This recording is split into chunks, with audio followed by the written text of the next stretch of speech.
Sup, you beautiful bastards. Hope you're having a fantastic Monday. Welcome back to the Philip DeFranco Show, and let's just jump into it. And the first thing we're going to talk about today, the most requested story of the day, is what everyone is screaming about with Donald Trump. Now, there's a lot of screaming, but the focus over the weekend was Donald Trump's most recent attack on fake news and CNN, and his action and the reaction that came from it, both things of note that we're going to hit on. Donald Trump on Saturday tweets out, "The fake and fraudulent news media is working hard to convince Republicans and others I should not use social media. But remember, I won the 2016 election with interviews, speeches, and social media. I had to beat fake news and did. We will continue to win. I am thinking about changing the name Fake News CNN to Fraud News CNN. My use of social media is not presidential, it's modern day presidential. Make America great again." And then early Sunday morning, Donald Trump tweeted this video.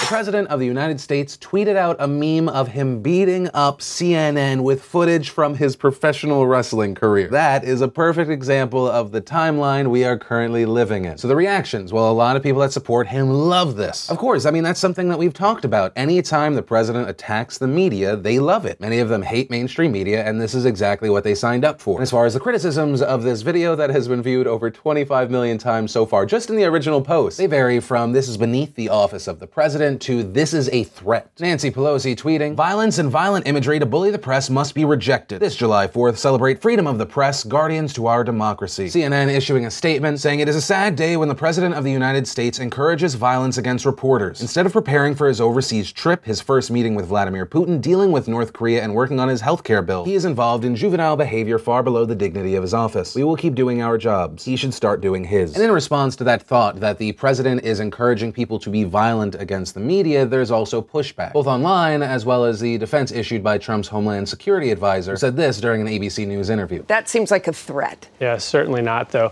I think that no one would perceive that as a threat. I hope they don't. But I do think that he's beaten up in a way on cable platforms that he has a right to respond to. And he does that regularly. And you don't think that's a threat to anyone? You don't think that's sending a message? Do that to the media? Do that to CNN? No, I certainly don't. I don't think so. And I think that importantly here, he's a genuine president expressing himself genuinely. And to be honest, I think that's why he was elected.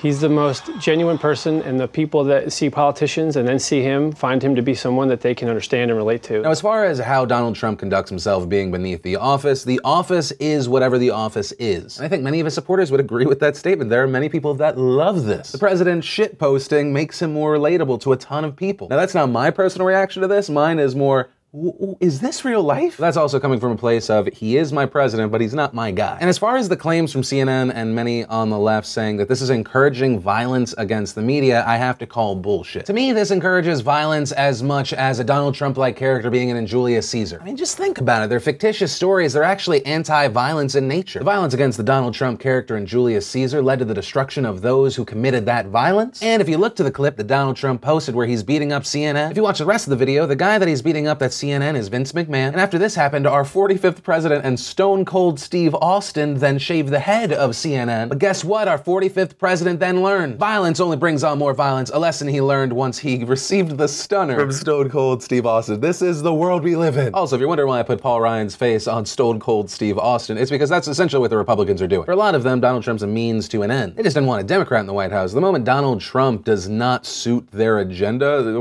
things will somehow get weirder and nastier than they already are. Anyway, that's where that story ends. And I'm gonna pass the question off to you. What is your opinion on this? Do you love it? Do you hate it? Do you just, you don't know what to feel? Let me know what you're thinking and where you're coming from. But from there, I wanna share some stuff I love today, and today in Awesome brought to you by the Pancakes Better Than Waffles shirt and the Waffles Are Better Than Pancakes shirt. Yesterday, I jokingly referred to our old sponsor, which was Waffles Are Better Than Pancakes. And inside our offices, it became a debate of which is better. And honestly, it was far more, people were far more passionate about this than they should have been. So we figured, hey, let's see where the passion lies. So we launched these shirts. They are available for this week if you want them. Also remember, for those of you that support us over at DeFrancoElite.com, make sure to go to DeFranco Elite and get your coupon code. Get you 20% off, link to everything down below. And the first bit of awesome is self-promo awesome. Yesterday we did something a little bit different. Rather than just talking about a story, we did an interview. The first one was with Casey Neistat. Those that actually watched through the video, people loved it, and then there was a lot of not so awesome random hate. And not on people's like opinions or point of views, like on their looks. That part was really disappointing. Obviously that's a minority. As far as the content itself and how the majority received it, I was very, very happy. Then, if you haven't seen it yet, we got the season 3 trailer for Rick and Morty. Of course, if you're a fan of the series, you may have already seen it. And if you're not a fan of the series because you haven't checked it out yet, I highly recommend it. It is a fantastic, fantastic series. I don't know, I can't sign off on this enough. Then we had Ozyman Reviews reviewing Brazilian TV. And if in your head you're thinking, what would Brazilian TV maybe look like? You might think that it involves butts, and you would be, well, you'd be correct. Then we got a video from Jack and Dean called Nazi Bar, and if you don't like the video, at the very least, you'll like the comment section. That's really all I'm gonna give you on that one. And if you wanna see the full versions of everything I just shared, the secret link of the day, anything at all, links as always are in the description down below. And then I wanna talk about SourceFed Nerd and Now This Nerd. Now before jumping into this, a few things I do wanna point out. Well, I did create and launch SourceFed Nerd years and years ago. By the time that it was shut down, I had no say in it. And I also had no part in the move and decision back in May for Now This Nerd to take over the SourceFed Nerd page. And the big news today is Now This Nerd has now reverted that page back to SourceFed Nerd. The SourceFed Nerd channel will exist as an archive for the hundreds of videos that they made throughout their life. And there are two reasons that this has happened. The first being that the fans of SourceFed Nerd, whether it be the originals or what it ended up becoming, made their feelings heard. And secondly, about a week after I saw the move that they did and what videos they were putting out, I offered my consulting services for free. I hated seeing what was happening for a variety of reasons. I advised them to stop posting videos on that channel and to launch separately. And that's exactly what they've done today. They put out an apology/update video on SourceFed Nerd, and they've now launched their own channel for Now This Nerd. And it's just a simple fact that I think everyone needs to understand when it comes to online creators and their audiences. Audiences have to be earned, because what we're doing here, it's not just consumption, there is a connection. I think that's something they didn't realize, but it's something they have definitely learned now. And then let's talk about celeb news. It's not really just celeb news, and it involves Kendall and Kylie Jenner. They received a huge amount of backlash both from the regular folk and celebrities. And that is because they launched some quote-unquote vintage t-shirts, which featured the faces of rock and hip-hop icons like Notorious B.I.G., Tupac, Metallica, Pink Floyd, Ozzy Osbourne, Kiss, Led Zeppelin, and The Doors. And when I say featured, I mean they literally would take pictures of these people and then in bright colors put prints of their faces and their logo just on top of it, all for the low, low price of $125. And I'm not joking, here's one for Ozzy. This one of Tupac, they didn't even just put a print, it looks like they just screen capped Instagram, removed part of the background from her picture, put it on top of Tupac. Boom, $125. But at least, you know, the original artist, they got a piece. Just kidding, they apparently didn't ask the artists, or if they weren't alive, the artist's estate, and shit went downhill fast. Fans initially slammed the Jenner sisters for profiting off of music legends, and then some of the family started publicly responding. Letta Wallace, Biggie's mother, writing, "The disrespect of these girls to not even reach out to me or anyone connected to the estate baffles me. I have no idea why they feel they can exploit the deaths of Tupac and my son Christopher to sell a t-shirt. This is disrespectful, disgusting, and exploitation at its worst." Sharon Osbourne tweeting, "Girls, you haven't earned the right to put your face with musical icons. Stick to what you know." Lip gloss. And according to Rolling Stone, The Doors, they decided not to really as much throw shade as much as they decided to go the legal route and reportedly sent a cease and desist to the Jenner sisters. In their letter read, "Your use of the registered trademarks in commerce is likely to cause confusion, mistake, or to deceive consumers into believing that the Kendall-Kylie apparel was authorized by The Doors when no such authorization was sought or provided by The Doors." The letter also requesting that the shirt be made unavailable for sale, recalled from all distributors, wholesalers, and retail outlets, and a full accounting of all proceeds received from the goods of sales be provided. And after all of this happened, Kendall and Kylie responded on Twitter with an identical post reading, "These designs were not well thought out, and we deeply apologize to anyone that has been upset or offended, especially to the families of the artists. We are huge fans of their music, and it was not our intention to disrespect those cultural icons in any way. The t-shirts have been pulled from retail and all images have been removed. We will use this as an opportunity to learn from these mistakes, and again, we are very sorry." And to that statement, I have to go,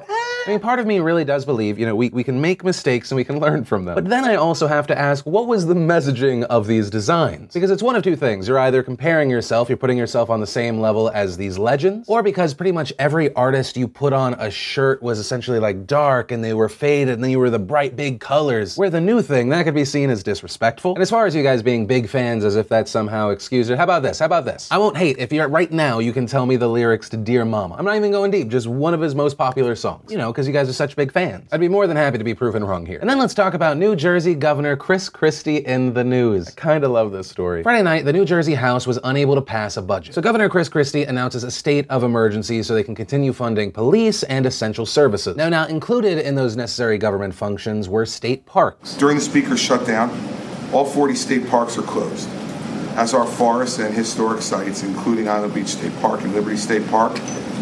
Campers with reservations Friday night We're asked to leave by the normal checkout time on Saturday of 11 a.m. Now that was a thing of note because Christie, his family, and his friends were going to stay at the governor's residence over the weekend. And the governor's residence is in Island State Beach Park. And when asked if this planned shutdown was going to affect his weekend, he said no. I don't know if it's fair, but they're not asking for any services. The houses are the governor's houses, and they're not asking for any services. Then in a press conference on Saturday, there was a reporter saying, we've spoken with the public. There are people that are annoyed that you're getting to use the beach, others aren't. To that, Chris Christie responded.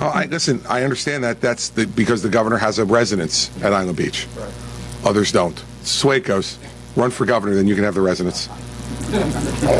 Congratulations. Wish you the best. And then after that press conference, he took a state helicopter ride back to his residence. But in his defense, it may have been an essential helicopter. And then something pretty fun happened on Sunday. Christie took a state helicopter to Trenton for another press conference, and he was asked, did you get any sun? He responded with, I didn't get any sun today. The problem with that is it seems to have been a blatant lie. Someone in a plane snapped pictures of Chris Christie and his family just relaxing on the beach in the sun. What I love is the comparison of Chris Christie on the beach with his family compared to that of the beaches that everyone else was allowed to go to. Now, after these pictures were posted, a spokesman for Chris Christie defended him, specifically his claim that he didn't get any sun today by saying he did not get any sun, he had a baseball hat on. I don't want to make this about Chris Christie's weight, and it's not, but I do believe you are overestimating the benefit of that hat, sir. What are the specs of that hat? Plus 20 defense against the sun? Seems more like plus 50 defense against reality. Didn't understand that, don't worry. The people that needed to did. I do have to ask though, why lie? Sure, by you enjoying the beach that no one else can enjoy, you kind of look like an elitist douchebag. Used a helicopter instead of a car during government shutdown, okay, whatever. But to then lie when seemingly you didn't have to, why? It serves no purpose and just makes you look like a lying douchebag. Like Chris Christie being a condescending douchebag, I'm not expecting something different. I mean, we're talking about a guy that when in a phone interview, the host of that interview says, you can understand why a lot of people are upset. Christie responds, well, I'm sorry they're not governor. I'm sorry the governor of New Jersey's a fuckface, but that's the way it is. And that's actually where I'm gonna end today's show. And remember, if you liked this video, you like what I do on this channel, hit that like button. If you're new here, hit that subscribe button. Also, if you missed the last PDS, you can click or tap right there to watch that. If you missed the Casey Neistat interview, you wanna watch the whole damn thing, click or tap right there. But that said, of course, as always, my name's Philip DeFranco. You've just been filled in. I love yo faces, and I'll see you tomorrow.